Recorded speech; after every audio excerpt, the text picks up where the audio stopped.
तारीख पर तारीख, तारीख पर तारीख, तारीख पर तारीख मिलती रही है, लेकिन इंसाफ नहीं में मिला। फिर से बहुत बहुत स्वागत है। हम उत्तराखंड पुलिस एक्ट 2007 पढ़ रहे हैं। अब हम क्या करने जा रहे हैं, यह है आखिरी पार्ट 4 है और कल आपका पेपर है।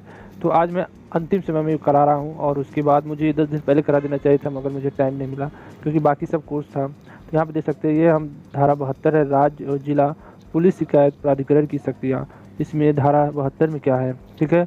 राज्य और जिला पुलिस शिकायत प्राधिकरण विधि विशेषाधिकार के अधीन ऐसे बिंदु या मामलों पर किसी व्यक्ति से सूचना प्रदान करने की अपेक्षा करने के लिए अधिकृत होगा जो प्राधिकरण की राय की जांच के विषय में उपयोगी होगी अथवा संगत हो सकती है।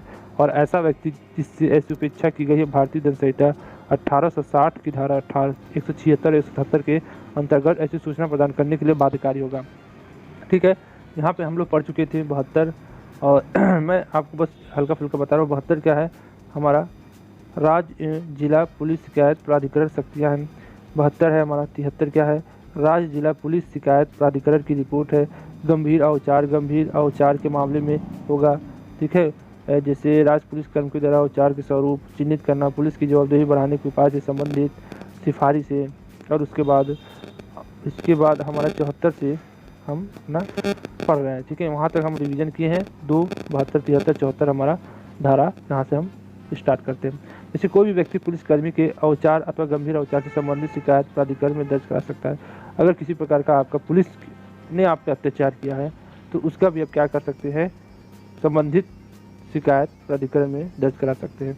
जैसे क्या है कि अगर कोई शिकायत स्वीकार की जाती है तो विधि द्वारा स्थापित अन्य प्राधिकरण न्यायालय द्वारा उस शिकायत के विषय वस्तु की जाँच की जा रही है। दूसरा क्या, उन मामलों में जहाँ किसी व्यक्ति द्वारा पुलिस प्राधिकारों से शिकायत की गई वह विभागीय जांच को किसी अवस्था में जांच प्रक्रिया में अनुचित विलंब के विषय में सूचित कर सकता है। फिर हमारा क्या है, तीसरा है कि हमारा तीसरा शिकायतकर्ता जो जांच प्राधिकरण संबंधित पुलिस प्राधिकरण अथवा प्राधिकरण द्वारा जांच की प्रगति के संबंध में समय समय पर सूचित किए जाने का अधिकार होगा। जांच अथवा विभागीय कार्रवाई के पूर्ण होने पर शिकायतकर्ता को उनके निष्कर्षों के संबंध में यथाशीघ्र सूचित किया जाएगा, ठीक है। और हमारा धारा 75 क्या है, सद्भावनापूर्वक किए गए कार्य के प्रति संरक्षण। राज्य सरकार, राज्य पुलिस बोर्ड, उसके सदस्य और कर्मचारी, पुलिस शिकायत प्राधिकरण, उसके सदस्य और कर्मचारी या बोर्ड अथवा प्राधिकरण के निर्देश के अधीन कार्य करने वाले किसी व्यक्ति के विरुद्ध इस अधिनियम के उपबंधों के अनुसार अनुसरण में सद्भावनापूर्वक की गई या इस आशय से की जाने वाली किसी बात के संबंध में कोई वाद या अन्य विधि कार्रवाई नहीं की जाएगी।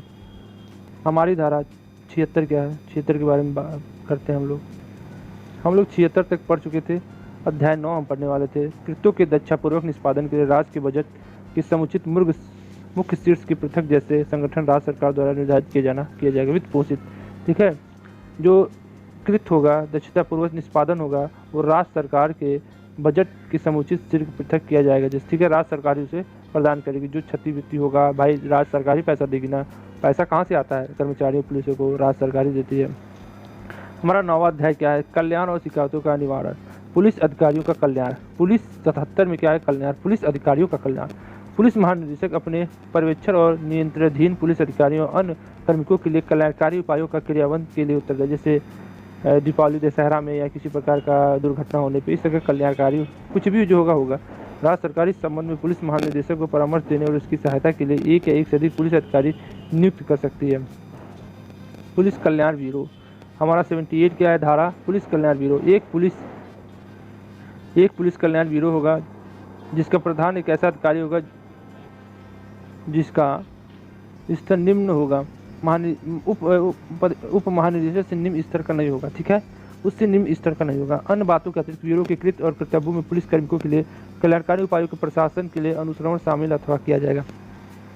हमारा क क्या है, चिकित्सा, विशेषकर पुरानी और गंभीर बीमारियों की चिकित्सा जिसमें सेवानिवृत्ति के पश्चात पुलिस अधिकारियों अन्य कर्मियों तथा उनके आश्रितों के लिए चिकित्सा योजना जो राज्य सरकार के कर्मचारियों पर लागू होती है। चिकित्सा की सुविधा मिलेगी ड्यूटी के दौरान, अगर किसी प्रकार की ड्यूटी कर रहे हैं उस समय पुलिस अधिकारी की चोट लगने पर अधिकारी अन्य कर्मियों की चिकित्सा सहायता जैसे राज्य सरकार द्वारा निर्धारित किया जाएगा। ग है सेवा करते समय मृत व्यक्तियों की निकट संबंधियों की वित्त सहायता, जैसे में सेवा करते समय उनकी मृत्यु हो गई तो वित्तीय सहायता प्रदान की जाएगी। पुलिस अधिकारियों का और अन्य कार्मिकों के आश्रितों के लिए उपयुक्त शिल्प में शिक्षा, व्यवसाय, परामर्श या तथा परीक्षा जैसे राज्य सरकार द्वारा निर्धारित किया जाएगा। सद्भावनापूर्वक कर्तव्य के पालन के संबंध में समुचित विधि सुविधाएं जैसा राज्य सरकार द्वारा निर्धारित किया जाएगा। ब्यूरो की संरचना, उनकी शक्तियाँ और कृत्य ऐसे होंगे जैसा राज्य सरकार द्वारा विहित किया जाएगा। हमारा तीसरा क्या है, ब्यूरो की संरचना, उनकी शक्तियाँ और कृत्य ऐसी होंगी जैसा राज्य सरकार द्वारा विहित होगा। जैसे बीमा और जोखिम भत्ता, बीमा और जोखिम भत्ता 78, राज्य सरकार सभी पुलिस अधिकारियों के लिए चोट लगने, अक्षमता और ड्यूटी के समय मृत्यु के विरुद्ध एक योजना विहित करेगी। राज्य सरकार गंभीर जोखिम वाले विशेष खंडों में तैनात पुलिस अधिकारियों के लिए राज्य सरकार के नियमों के अनुसार जोखिम भत्ता भी विहित करेगी। हमारा आगे क्या है, शिकायत निवारण। हमारा 80 क्या है, 80 हमारा पुलिस महानिदेशक राज्य सरकार अनुमोदित से पुलिस कर्मियों की व्यक्तिगत और सामूहिक शिकायतों पर विचार करने के लिए विनियमों के माध्यम से एक संतोषजनक, पारदर्शी, सहभागिता वाला शिकायत निवारण तंत्र बनाएगी। शिकायतें उदारता पूर्वक प्राप्त की जाएंगी। शिकायत निवारण कैसे किया जाएगा, बहुत ही आराम से किया जाएगा। यह तंत्र कथित पक्ष को यदि उसका प्रथम स्तर पर उसकी शिक्षा के निस्तारण से समाधान नहीं होता तो अपील का अधिकार सुनिश्चित करेगा। एक तंत्र होगा जो व्यक्ति उसका पक्ष देखा जाएगा, प्रथम स्तर पर किया जाएगा, उसके शिक्षा का निस्तारण किया जाएगा। मगर ऐसा नहीं होता है तो फिर उसको अधिकार को सुनिश्चित किया जाएगा। हमारा आखिरी है, हमारा 10वां अध्याय है, साधारण अपराध, शक्तियाँ और उत्तरदायित्व। भैया साधारण अपराध में क्या है, उसकी शक्तियाँ क्या है, उसके बाद उत्तरदायित्व क्या है। अनियंत्रित आचरण का अपराध, अगर आपका अनियंत्रित आचरण, यदि कोई व्यक्ति किसी मार्ग, गली, आम रास्ते या खुले स्थान जो सार्वजनिक हो में निम्नलिखित में से कोई अपराध करता है जिससे वहां के निवासियों को राह चलने व्यक्तियों के असुविधा होती है या खतरा होता है, न्यायालय द्वारा दोषी ठहराए जाने पर न्यूनतम 500 रुपये, अधिकतम 1000 जुर्माने से दंडित किया जाएगा। पटाखा वगैरह फोड़ना या गड्ढा कर देना या वहीं हक देना रास्ते में, तो इस प्रकार क्या होगा, ये जुर्माना लगेगा आपको। नशे में धुत, दंगा, जनता में उपद्रव करते हुए पाए जाने पर, ठीक है, नशा करते, नशे से धुत है, गाली देते हैं, दंगा करते हैं, जनता में उपद्रव मचाते हैं, ऐसे पाए जाते तो आपको जुर्माना लगेगा। हमारा पुलिस अग्निशमन दल या किसी अन्य आवश्यक सेवा को झूठा अलार्म लगाकर गुमराह करने या जानबूझ की अफवाहें फैलाने पर भी आपके ऊपर जुर्माना लगेगा।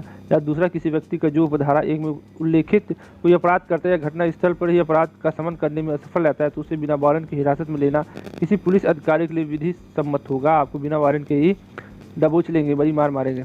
हमारा अगला क्या है, इस धारा में उल्लेखित अपराधों का एक निर्मित विशेष रूप से सशक्त पुलिस अधिकारियों द्वारा विहित न्यूनतम राशि की आधी राशि जमा करने पर घटना स्थल पर ही समन किया जाएगा। अगर जो धारा है उसमें जो जुर्माना है उसकी आधी राशि आप जमा कर देते हैं तो आपको घटना स्थल पर ही आपको छोड़ दिया जाएगा। 4 क्या, धारा 1 के अधीन हिरासत के निरुद्ध व्यक्ति को अपराध के समन होने के तुरंत पश्चात मुक्त कर दिया जाएगा, अन्यथा ऐसे व्यक्ति को हिरासत में ले जाने के 24 घंटे के अंदर क्षेत्राधिकार वाले मजिस्ट्रेट की समझ पर जैसे ले जाते हैं, आपको थाने पकड़ के धमकाते, 2-3 झापड़ मार के आपको भगा देते हैं। फिर हमारा क्या है, समन्वय, धारा 82, किसी मंडल में विधि और व्यवस्था के प्रबंधन को प्रभावी बनाने के लिए यहाँ उपेक्षित वो मंडलयुक्त राज्य द्वारा राज्य सरकार या विभिन्न अन्य एजेंसी के समन्वय स्थापित किया जाएगा। किसी जिले में विधि और व्यवस्था के प्रभावी प्रबंधन के लिए यहाँ भी उपेक्षित हो जिला मजिस्ट्रेट द्वारा राज्य सरकार और विभिन्न एजेंसियों में समन्वय स्थापित किया जाएगा। समन्वय का प्रयोजन हेतु जिला मजिस्ट्रेट जिले के पुलिस अधीक्षक और जिले के विभागीय हिस्सों में जब कभी उपेक्षित हो साधारण और विशेष प्रकार की सूचना मांग सकता है, वहाँ की परिस्थितियों की मांग हो, जिला मजिस्ट्रेट समन्वय के उद्देश्य की प्राप्ति हेतु समुचित लिखित आदेश पारित करेगा और निर्देश जारी करेगा। और अगला का समन्वय हेतु जिला मजिस्ट्रेट के निर्देश प्राप्त होने पर सभी संबंधित विभागीय जिले के पुलिस अधीक्षक को पूर्ण सहायता प्रदान करना सुनिश्चित करेगा। हमारा अगला क्या, आदेश और निर्देशों का पालन न करने के लिए सशक्त। धारा 83 क्या, 51, 52, 53 और धारा 81 के उपधारा 3 और 4 के अधीन जारी किए गए विधि सम्मत आदेशों का पालन न करने वाले व्यक्ति पर सक्षम क्षेत्राधिकार वाले विधि न्यायालय में अभियोजन चलाया जाएगा एवं दोषी ठहराए जाने का अधिकतम 10,000 रुपये जुर्माना से दंडित किया जाएगा। कितना किया जाएगा, धारा 83 में 10,000 रुपये तक का किया जाएगा और साधारण के लिए आपको 500 से 1,000 रुपये लगेगा। तदपि धारा 51, 52, 53 के अपराध की घटना स्थल पर समन किया जा सकता है यदि संबंधित थाने के प्रभारी के पास विहित अधिकतम राशि की आधी राशि जमा कर दी जाए। अधिकतम राशि की आधी राशि अगर जमा कर देंगे तो आपको घटना स्थल पे ही छोड़ दिया जाएगा। हमारा 84, पुलिस वर्दी का अनधिकृत उपयोग। यदि कोई व्यक्ति जो पुलिस अधिकारी नहीं, राज्य सरकार या यथाशक्ति राज्य सरकार द्वारा प्राधिकृत अधिकारी द्वारा प्राधिकृत के बिना पुलिस की वर्दी और उसके समन दिखाई देने वाली पोशाक या उक्त वर्दी का कोई विशिष्ट चिन्ह धारण करता है तो उसका दोष सिद्ध होने पर उसे 6 माह के अधिकतम कारावास और 5,000 रुपये का अधिकतम जुर्माना या दोनों से दंडित किया जाए। कई लोग क्या करते हैं, दरोगा की वर्दी पहन के वसूली करते हैं। ठीक है, हमारा है 85 का है, पुलिस अधिकारी इत्यादि द्वारा कर्तव्य की उपेक्षा के लिए शक्तियाँ। प्रत्येक पुलिस अधिकारी जो सक्षम प्राधिकारी द्वारा पारित किसी विधि सम्मत नियम या विनिमय की उपेक्षा या जानबूझ कर उल्लंघन या कर्तव्य के उल्लंघन का दोषी है, या जो बिना अनुमति या पूर्व सूचना दिए बगैर अपने पद के कर्तव्यों के विमुख हो गया है। अरे भैया, कोई कर्तव्य है आपका, पुलिस की वर्दी पहने तो कुछ कर्तव्य होगा, उसके बिना ही जो काम सौंपा गया वो कर ही नहीं रहे। छुट्टी के कारण अनुपस्थित रहते हुए ऐसी छुट्टी की समाप्ति पर बिना युक्त कारण के अपने काम पर उपस्थित होने का सफल होने, जैसे अगर आप छुट्टी लेके जाते हैं तो भैया आपकी छुट्टी 10 दिन के, तो आप 15 दिन नहीं रुक सकते, 11 दिन भी नहीं रुक सकते। जो छुट्टी मिली है छुट्टी के दिन आना है, ऐसा नहीं कि 10 दिन छुट्टी ले महीना अपना ऐश करें। घ है जिसने अपनी पुलिस ड्यूटी के भिन्न किसी अन्य नियोजन के बिना किसी प्राधिकरण की नियुक्ति प्राप्त कर ली है। इसका मतलब वो अपनी ड्यूटी कर रहा है और कहीं और जाके भी नौकरी काम कर रहा है, तो ऐसा दोषी होगा। जो कायरता का दोषी पाया जाएगा, जो इसका मतलब सब आपको बुला रहे हैं, अरे बचाओ बचाओ, तो आप कायर की तरफ भाग जा रहे हैं। अपने अभिरक्षण में किसी व्यक्ति के शरीर पर अनावश्यक हिंसा करते हुए पाया गया, अगर किसी व्यक्ति करते हुए किसी भी व्यक्ति पर फालतू का मारपीट करता हिंसा करते पाया गया, तब भी वह अपराधी है। लाइन हाजिर हो जाओगे, तुरंत सब पकड़ के अधिकारी रेल लेंगे। हमारा 6 है, क्या है, दंड परीक्षा संहिता 1973 की धारा 154 द्वारा अपेक्षित बिना किसी विधि सम्मत कारण या प्राथमिकता का पंजीकरण करने में असफल होना, ड्यूटी के समय नशे की हालत में पाए जाना। ऐसा कार्य करते, दारू पी के सब कई लोग ड्यूटी करते हैं, ऐसा कार्य करता है जो पुलिस अधिकारी के लिए किसी भी प्रकार से शोभनीय नहीं है और उसे 3 महीने के वेतन के बराबर की अधिकतम राशि धनराशि के जुर्माने से अधिकतम 3 माह के किसी प्रकार के कारावास या दोनों से दंडित किया। 3 माह का आपका कारावास हो जाता है। दारू पीते हैं, अशोभनीय व्यवहार है, मारपीट करते हैं, ये सब आपके लिए क्या है, पुलिस के ऊपर क्या है, सुधार करने के लिए जुर्माना है। तो इसमें पूछा था 3 महीने के वेतन के बराबर अधिकतम धनराशि के जुर्माने से या अधिक 3 माह के किसी प्रकार के कारावास से दोनों से दंडित किया जा सकता है। आपको इस खंड के अधीन कार्रवाई नियुक्ति प्रभाधिकारी अथवा जिले की पुलिस अधीक्षक द्वारा स्थापित की जाएगी।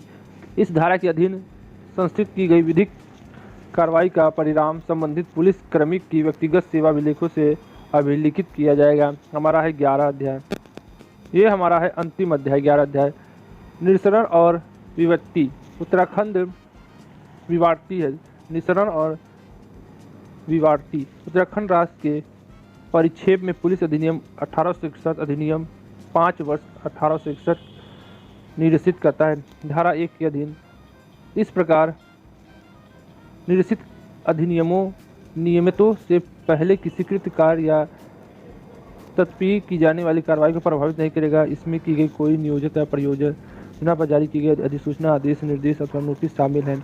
उक्त अधिनियम के उपबंधों के अधीन बनाए गए नियम और विनियम जहाँ तक के वे इस अधिनियम के उपबंधों के प्रतिकूल नहीं है, इस अधिनियम के तत्स्थानीय उपबंधों के अधीन किए गए समझे जाएंगे और जब तक इस अधिनियम के अधीन की गई कार्रवाई या किसी बात का अधिकांत नहीं हो प्रवृत्ति हो रहेंगे। हमारा अगला क्या है 87, नियम तथा विनियम बनाने की शक्ति।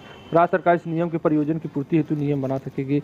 इस अधिनियम के अधीन बनाए गए सभी नियम यथाशीघ्र राज्य की विधानसभा के समक्ष रखे जाएंगे। पुलिस महानिदेशक राज्य सरकार के अनुमोदन से इस अधिनियम में विनिर्दिष्ट मामले के संबंध में विनियमित कर सकता है। राज्य सरकार पुलिस महानिदेशक को उसके द्वारा रीति से जैसा वह निर्देश, जैसे राज्य सरकार बना सकती है, पुलिस महानिदेशक बना सकता है, ये सब विचार करके बनाएंगे।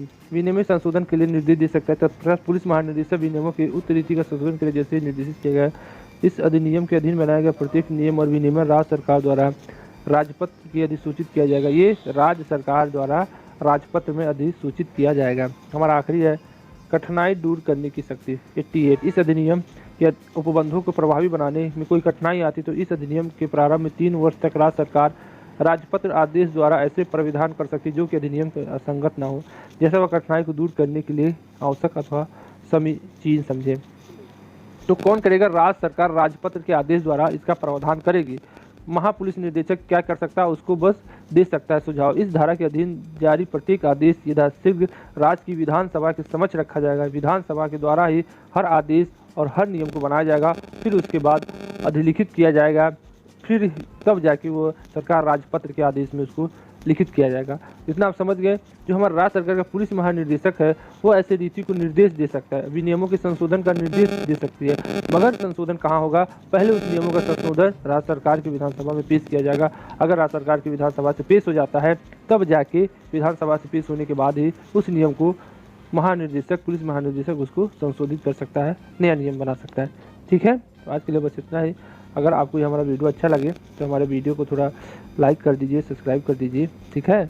और जहाँ तक हो सके शेयर कर दीजिए। अब अगले टॉपिक पे पढ़ाएंगे संविधान, अनुच्छेद संशोधन और बहुत से टॉपिक हैं जो PCSJ में पूछे जाते हैं, और भी सारे कोर्स हैं जैसे बैंकिंग का भी आता है, और जो आते जाते हैं उसका भी हम तैयारी कराते रहेंगे, जिससे कि आपका बेसिक मजबूत हो, करंट मजबूत हो और आपको हर टॉपिक इस पे मिलेंगे। तो हमारे चैनल को सब्सक्राइब करना ना भूलें। आज के लिए बस इतना ही। इंसाफ जय हिंद। या तारीख, अगर आप उन्हें इंसाफ नहीं दे सकते तो बंद कीजिए।